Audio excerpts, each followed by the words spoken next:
One of the three barbers in town was H.M. Shell, Harry Shell. He owned a lot on West King Street.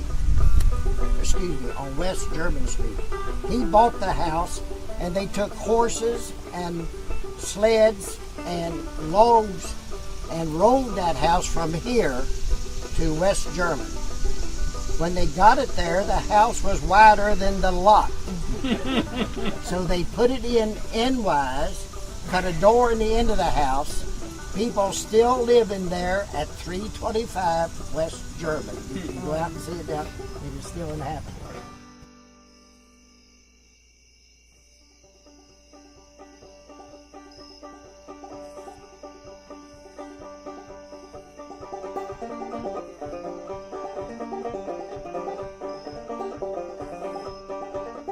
Now, Virginia McGlinchey, all accounts that we have read, was a Confederate activist, would be on the front lines of civilian action, would be arrested if she need be, but so.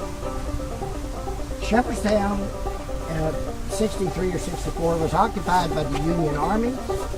A large Union contingent was crossing across Packhorse Ford and marching west, don't know to where. And the constabulary here, or the garrison force here, notified everybody to stay inside, not to show their Confederate heads, their rebel heads, anyway in any place. Now on German Street, across from the Thai restaurant, and I looked this, there's a sign on the red brick house that says Lotus, but I think the building is empty. But it's right across the street from the Thai restaurant. It was a very magnificent home during the Civil War period, and a family by the name of Licklighters, of which there were several. But Grandison Licklighter lived there, and his wife was bedridden and ill upstairs.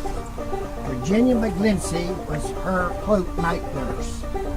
Well, when Virginia McGlinchey got the news, well, of course, she wasn't going to hold still for that. And as this whole, I don't know how much Doug or Steve could maybe tell you how many men, but several hundred men passed. She opened the upstairs window and held forth a lighted lantern and waved it, and long live the Confederacy, defeat to the Unions, and long live Robert E. Lee, and so on and so forth. And they just wondered, what in the world is this going on in a town like this?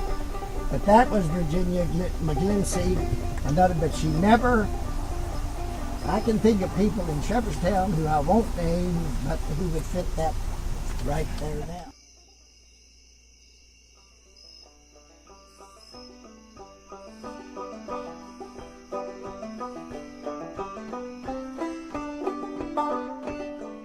In 1872, the reason that what is now known as McMurrin Hall became available is that the Confederate Army had blasted the devil out of the Jefferson County Courthouse. After the Civil War, Charleston says this is now, Shepherdstown is now part of West Virginia. We have this beautiful big building over there that Resin Shepherd built as a town hall. We just took it over. They added the wings onto McMurrin Hall, and that became the county courthouse in 1866. By 72, they had rebuilt in Charlestown, so just moved the courthouse out of Shepherdstown. The hell with Shepherdstown, excuse me.